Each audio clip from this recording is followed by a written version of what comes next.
এখানে আমাদের যে সার্কিটটা তৈরি করা হয়েছে এটা দিয়ে আমরা কি করতে পারি, রিমোট দিয়ে একটা ফ্যানকে অন করতে পারি এবং অফ করতে পারি। তারপর সেই সাথে আমাদের এখানে টেম্পারেচার কন্ট্রোল আছে, সেখান থেকে যখন টেম্পারেচার বাড়বে সাথে সাথে ফ্যানের স্পিড অটোমেটিকলি বাড়বে, টেম্পারেচার কমলে ফ্যানের স্পিড কমবে। এটা হলো মেইন কাজটা। এই কাজটা কীভাবে করে এটা দেখানো হচ্ছে এখানে। এখানে আমাদের প্রথমে যেটা আছে রিমোট কন্ট্রোল সিস্টেম, সেখানে আমাদের এখানে ইনফ্রারেড রিসিভার সেন্সর, সেখান থেকে এটা হলো রিমোটের সিগন্যালকে ক্যাচ করে, ঠিক আছে। রিমোট যেটা সিগন্যাল দিবে সেটাকে ক্যাচ করবে এখানে। এটা ক্যাচ করানোর পরে এখানে কিছু এটাকে স্টেপ বাই স্টেপ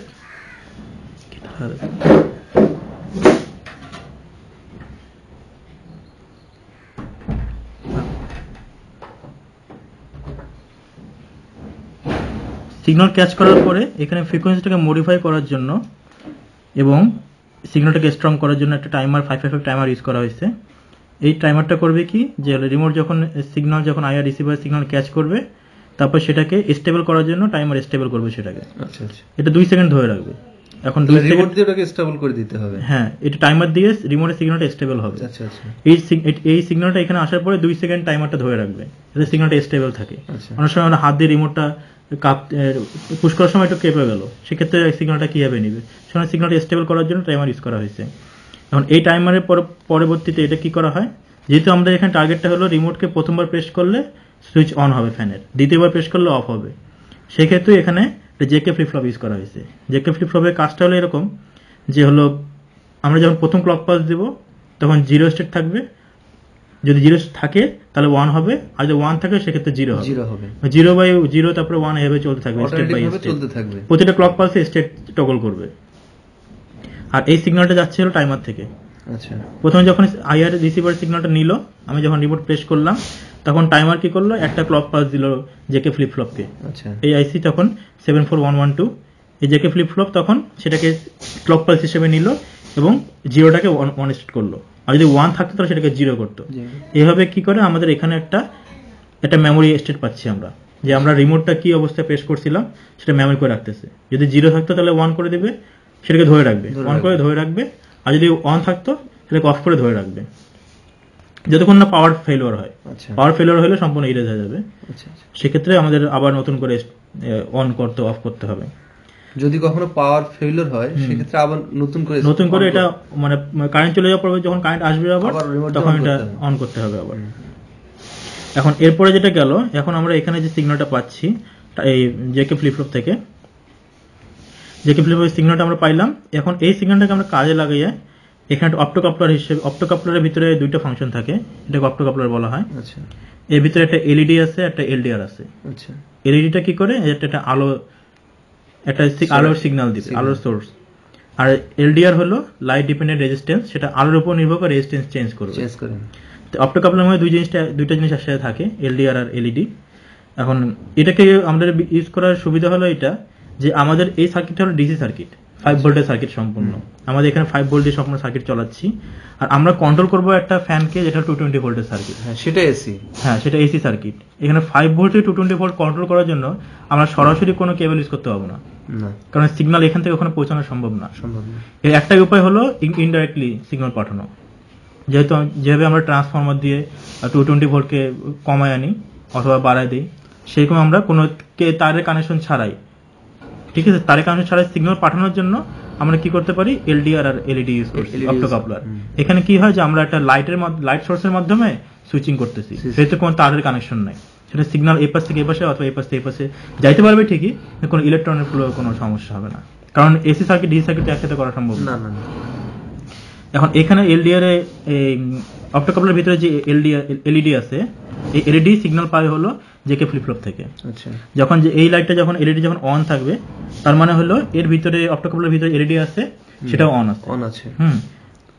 এর পরবর্তীতে যখন আমরা রিমোট দিয়ে এটাকে অফ করব, যখন এটা অফ হবে তখন এই ভিতরে এলইডি অফ হয়ে গেছে। আচ্ছা, যখন তাহলে এটা অফ মানে হলো কোনো সিগন্যাল দিবে না, তাহলে এই সম্পূর্ণ এই যেটা রেগুলেটর সেটা অফ অবস্থায় থাকবে।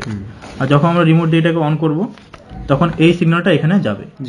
আর সিগন্যালটা এখন কতটুকু যাবে, যেহেতু আমরা এখানে জানি যে হলো এটা একটা direct track face control circuit. আচ্ছা, ঠিক আছে, এটা ফ্যানের স্পিড, যে কোনো মোটরের স্পিড কন্ট্রোল করে, এসি মোটরের স্পিড কন্ট্রোল কিভাবে করে, এখানে হলো একটা ভেরিয়েবল রেজিস্ট্যান্স থাকে, যে রেজিস্ট্যান্সের উপরে ভিত্তি করে এই আমাদের এসি যে সাইন ওয়েভটা তার পালস উইথ ধরকে যেটাকে বলে হলো যে ফুল ওয়েভ যাবে না হাফ ওয়েভ যাবে, এটাকে হলো পালসটাকে কন্ট্রোল করা যায়।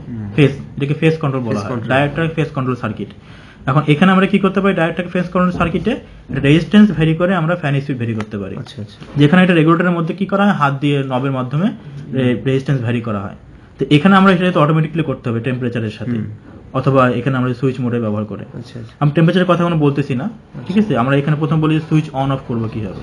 তো ধরে নিই যে এই এলইডি যখন অন থাকবে তখন ফ্যানটা অন, টেম্পারেচারের কথা এখন আসলাম না। আর যখন এটা অফ থাকবে তখন ফ্যানটা অফ, ঠিক আছে। এখন এখানে যেহেতু আমরা ফ্যানের রেগুলেটরের স্পিড ভ্যারি করতাম নব দিয়ে, এখানে সেই কাজটা করবে হলো অপ্টোকাপলারের এলডিআর দিয়ে। কারণ এলডিআর হলো লাইট ডিপেন্ডেন্ট রেজিস্ট্যান্স। আলো বাড়লে এর রেজিস্টিভিটি কমে যায়, আর আলো যখন কম থাকবে রেজিস্টিভিটি বেড়ে যাবে। সেক্ষেত্রে এই ভিতরে যে এলইডি আছে সেটা ব্রাইটনেস কম বেশি করে আমরা এই ফ্যান স্পিড কন্ট্রোল করতে পারি ইনডাইরেক্টলি। ওই রেগুলেটর বাদ দিয়ে আমরা সরাসরি এখানে ইলেকট্রিক্যালি কন্ট্রোল করলাম। তো সেটা পরবর্তী দেখানো হবে যে কিভাবে কন্ট্রোল হচ্ছে। তার আগে এখানে যে টেম্পারেচারের, এটা হলো রিমোটের পার্টটা গেল, রিমোট কিভাবে কাজ করবে। রিমোটটা দিয়ে এখানে কি হবে, প্রথমবার অন হবে পরের বার অফ হবে, এভাবে আমরা করতে পারি। আর এর পরবর্তীতে আস্তে আস্তে হলো এখানে যেটা হলো আমাদের টেম্পারেচার সেন্সারের সার্কিটটা। টেম্পারেচার সেন্সারে এখানে প্রথমেই টেম্পারেচার সেন্সার আইসি ব্যবহার করা হয়েছে LM35DT। এটা হলো আমাদের একটা আইসিটার মানে আউটপুটটা হলো একটা অ্যানালগ ভোল্টেজ, যেটা রেফারেন্স হলো টেম্পারেচার, মানে টেম্পারেচারের উপরে ভিত্তি করে এটা রেফারেন্স ভোল্টেজ চেঞ্জ হয়। এখন যদি মনে করা হয় যে এখন টেম্পারেচার 20 ডিগ্রি সেলসিয়াস, সেক্ষেত্রে দেখা যাবে যে আউটপুট হলো 10 মিলিভোল্ট। দেখা যাবে 21 ডিগ্রি সেলসিয়াস, তখন দেখা যাবে 11 মিলিভোল্ট। এভাবে এটা খুবই সামান্য পরিমাণে কারেন্ট দিয়ে এটাকে আমাদের টেম্পারেচারের সাথে একটা ভোল্টেজ রেফারেন্স পাওয়া যায়। এখন এই সিগন্যালটা যেহেতু খুবই সামান্য, কয়েক মিলিভোল্ট অথবা মিলি এম্পিয়ার, এটাকে প্রথমে অ্যাম্প্লিফাই করা প্রয়োজন। অ্যাম্প্লিফাই করার জন্য এখানে হলো সিগন্যাল অ্যাম্প্লিফায়ার ইউজ করা হয়েছে। এটা হলো LM324 অ্যাম্প্লিফায়ার। এটা 5 ভোল্টে কাজ করে। আর হলো এখানে যে সিগন্যালটা আছে, এখান থেকে যে মিলিভোল্ট রেঞ্জের সিগন্যালটা পাওয়া যাবে সেটা এখানে ভোল্টেজে পরিবর্তন করা হবে অ্যাম্প্লিফাই করে। আর এখানে অ্যাম্প্লিফিকেশন আমরা কন্ট্রোল করতে পারি এই রেগুলেটরের মাধ্যমে। এটা অ্যাম্প্লিফিকেশন কন্ট্রোল, কতটুকু অ্যাম্প্লিফাই করবে এটা অ্যাম্প্লিফিকেশন কন্ট্রোল করে আমরা এইখান থেকে এই যে অপটোকেবলের ভিতরে যে এলইডিটা আছে সেটা ব্রাইটনেস কন্ট্রোল করা যাবে। আর সেই সাথে আমরা যখন রেফারেন্সটা অ্যাডজাস্ট করে দিলাম, রেফারেন্সটা অ্যাডজাস্ট করার পরবর্তী অবস্থায় যখন টেম্পারেচার ইনক্রিজ হবে অথবা ডিক্রিজ হবে তখন অটোমেটিক্যালি এটা চেঞ্জ হবে। কারণ এখানে যে আমরা ভোল্টেজ পাচ্ছি থেকে অ্যাম্প্লিফায়ার থেকে, সেই ভোল্টেজটা কি হবে, টেম্পারেচারের রেফারেন্স হবে। টেম্পারেচার যখনই বাড়বে কমবে সাথে ভোল্টেজ বাড়বে কমবে। ভোল্টেজ বাড়ার সাথে সাথে কি হবে, এর ভিতরে যে এলইডি আছে সেটাও ব্রাইটনেস কম বেশি হবে। এর পরবর্তীতে কি করা হয়েছে, আমরা এখানে যে এটা প্রথম অ্যাম্প্লিফাই করলাম সিগন্যালকে, অ্যাম্প্লিফাই করার পরে আমাদের কি করতে হবে, যেহেতু আমাদেরকে ডিসপ্লে দেওয়া প্রয়োজন, যে আমরা টেম্পারেচার দেখাবো, যে আমাদের টেম্পারেচার কত আছে এটা দেখানো প্রয়োজন, সেহেতু আমাদেরকে এই অ্যানালগ সিগন্যালটাকে ডিসপ্লেতে দেওয়া প্রয়োজন। যেহেতু আমার ডিজিটাল ডিসপ্লে, অ্যানালগ সিগন্যালকে অবশ্যই ডিজিটাল কনভার্ট করতে হবে। আমরা এখানে 7 সেগমেন্ট ডিসপ্লে ইউজ করছি এখানে, সেহেতু তো আমাদের কি করতে হবে, এডিসি একটা ইউজ করা হয়েছে, যেটাকে অ্যানালগ ডিজিটাল কনভার্টার। এখানে হলো এডিসি 0804 ব্যবহার করা হয়েছে, এটা 8 বিট অ্যানালগ ডিজিটাল কনভার্টার। এখানে আমাদের এই সিগন্যালটার মাধ্যমে যেটা আমরা সিগন্যাল পাচ্ছি, এই সিগন্যালটাকে ডিজিটাল কনভার্ট করা হবে। সেক্ষেত্রে আমাদের যেটা হলো আউটপুট যেটা পাচ্ছি হলো অ্যাম্প্লিফাইড আউটপুট LM324 এর, সেটাকে আমরা এই এডিসি ইনপুটে দিব। তারপর এখানে কিছু সার্কিটের মাধ্যমে সেটাকে ডিজিটাল কনভার্ট করা হয়। এর ভিতরে 8 বিটের এডিসি কনভার্টার আছে। সেটা কি করবে, আমাদের যখন ডিজিটাল কনভার্ট হইলো তখন আমরা আউটপুটকে ডিসপ্লে করার জন্য আমাদেরকে 7 সেগমেন্ট ড্রাইভার প্রয়োজন। এই 7 সেগমেন্ট ড্রাইভার হলো যে একটা 7 সেগমেন্ট ডিসপ্লেতে যে 7টা এলইডি থাকে, সেই 7টা এলইডি কন্ট্রোল করতে পারে 4টা ইনপুটের মাধ্যমে। এই 4টা ইনপুট, এই প্রথম যেটা ডিসপ্লে তার জন্য প্রথম একটা 7 সেগমেন্ট ড্রাইভার 7447, আরেকটা হলো দ্বিতীয় জন্য দ্বিতীয় একটা ড্রাইভার। এই দুইটার জন্য দুটো ড্রাইভার আলাদা আলাদা, এবং দুইটা একই সাথে কন্ট্রোল করতেছে এই এডিসি কনভার্টারের মাধ্যমে। এখন এখান থেকে 4টা ইনপুট গেছে এডিসি থেকে, এখানে 4টা ইনপুট, আবার এই সেকেন্ডটাও 4টা ইনপুট এখান থেকে গেছে। এর মাধ্যমে কি হচ্ছে, দুইটা কম্বাইন্ড একটা ডিসপ্লে তৈরি হচ্ছে। আর এই ডিসপ্লেটা কিন্তু আলাদা আলাদা, দুইটা পার্ট, দুইটা ডিসপ্লে আলাদা আলাদা, কিন্তু সিগন্যাল যখন এখান থেকে নিচ্ছে তখন সিগন্যালটা সেভাবে কম্বাইন করে দেওয়া হয়েছে।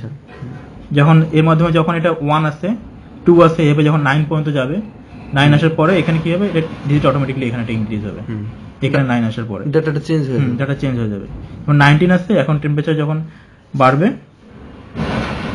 তখন 20 হলো। 20 হয়ে গেল। এইভাবে কম্বাইন করে ডিসপ্লে করবে, আর সেটা কম্বিনেশন এডিসির মাধ্যমে করা হয়। বিল্ট ইন ভিতরে একটা ডিসপ্লে কনভার্টার থাকে, আর বাকি যেটা ডিসপ্লের জন্য যেটুকু প্রয়োজন কন্ট্রোল করা, সেটা 7 সেগমেন্ট ড্রাইভার কন্ট্রোল করবে। তো এর মাধ্যমে কি হচ্ছে যে আমরা এই টেম্পারেচারটাকে শো করতে পারতেছি। আর এখন টেম্পারেচারটা শো করার জন্য আমাদের কিছু রেফারেন্স দেওয়া প্রয়োজন, টেম্পারেচার এখন কত সেটা প্রথমে একটা অ্যাডজাস্ট করা প্রয়োজন। সেটা এই একই মাধ্যমে যেটা হলো আমাদের এমপ্লিফায়ার আছে, এমপ্লিফায়ার যেটা গেইন কন্ট্রোল, সেটার মাধ্যমে আমাদের টেম্পারেচারটাকে এখান থেকে রেফারেন্সটা কন্ট্রোল করা হবে। যেমন এখন যদি ধরি আমরা যে আমাদের কারেন্ট টেম্পারেচার হলো 22 অথবা সামথিং 23, সেক্ষেত্রে আমরা এখানে রেফারেন্স দিতে পারি। এর পরবর্তীতে যখন টেম্পারেচার ইনক্রিজ হবে তখন এখান থেকে ইনক্রিজ অটোমেটিকলি এখান থেকেই বাড়া শুরু হবে। আমরা এখন জানি, যেমন থার্মোমিটার দিয়ে দেখলাম এখন রুমের টেম্পারেচার 23, সেটা আমরা এখানে অ্যাডজাস্ট করে দিলাম। এটা এখন যদি কারেন্ট ফেলিওর হয় কোনো সমস্যা নেই, ওটা একই থাকবে। ও আচ্ছা আচ্ছা, সেটাকে ও এখানে যেহেতু রেফারেন্স দিয়ে দিচ্ছি সেহেতু ওটা ধরে রাখবে এখানে। তাই এখানে আমাদের এখন ধরে রাখলাম যে এখন মনে করলাম এখন 18 অথবা 19, এখন টেম্পারেচার যখন এখানে ইনক্রিজ হবে এর সাথে সাথে এর সাথে টেম্পারেচারটা ওখানে ইনক্রিজ হবে। আর এর সাথে সাথে কি হচ্ছে, টেম্পারেচারের ভ্যারি করার সাথে সাথে যখন ইনক্রিজ হচ্ছে তখন যেহেতু আমরা এটা এমপ্লিফাইড একটা সিগন্যাল, আর এই সিগন্যালকে আমরা কনভার্ট করতেছি, তাহলে অবশ্যই এই সিগন্যালের ভোল্টেজ বাড়তেছে। আর এই সিগন্যালের ভোল্টেজ যখন বাড়বে তখন এর ভিতরে যে এলইডি আছে, আপনার এলইডি, এর ব্রাইটনেস বাড়বে। এখন যখন আমাদের টেম্পারেচার ইনক্রিজ হবে আস্তে আস্তে 20, 21, 22, তখন আস্তে আস্তে এই ভিতরে এলইডির ব্রাইটনেস ইনক্রিজ হবে। শুধু 22 নয়, আপ টু মানে যত 30 পর্যন্ত, 30, 40, এটা আরো রেঞ্জ বাড়ানো সম্ভব, 99 করা সম্ভব। সেক্ষেত্রে আমাদেরকে এই ভেরিয়েবলগুলো চেঞ্জ করতে হবে।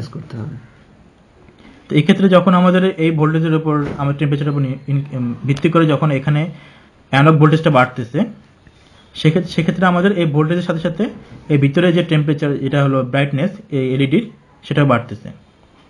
এখন এই ব্রাইটনেস যখন আমাদের বাড়বে, টেম্পারেচার বাড়বে, তখন ব্রাইটনেস বাড়বে। তখন কি হবে, যেখানে এলডিআর আছে, এলডিআর এর মধ্যে আলোর পরিমাণ বেশি যাবে। টেম্পারেচার বাড়লে আলো বেশি হবে, আলো বেশি হবে যখন, তখন এলডিআর রেজিস্ট্যান্স কমে যাবে।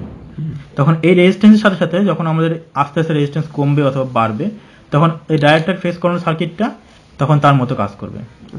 যখন দেখা যাচ্ছে যে আলোর পরিমাণ বেশি, তখন দেখা যাচ্ছে যে এখানে সম্পূর্ণ ওয়েভটাই ফ্যানের মধ্যে চলে যাবে, এতে ফ্যানটা হাই স্পিডে ঘুরবে। আবার দেখা গেল যে এখন সিগন্যাল খুবই লো, টেম্পারেচার খুবই লো, 10 ডিগ্রি সেলসিয়াস, সেক্ষেত্রে কি করবে, এটা পুরো ফেজ জিরোতে থাকবে। তখন কোনো ভোল্টেজই ফ্যানের মধ্যে যাবে না, তখন ফ্যানের স্পিডটা লো হবে অথবা অফ থাকবে। এভাবে দেখা যায় যে একটা রেঞ্জ থেকে 0% থেকে 100% এর মধ্যে এটা ব্রাইটনেসের উপর ভিত্তি করে এই ফ্যানের স্পিডটা কন্ট্রোল হবে।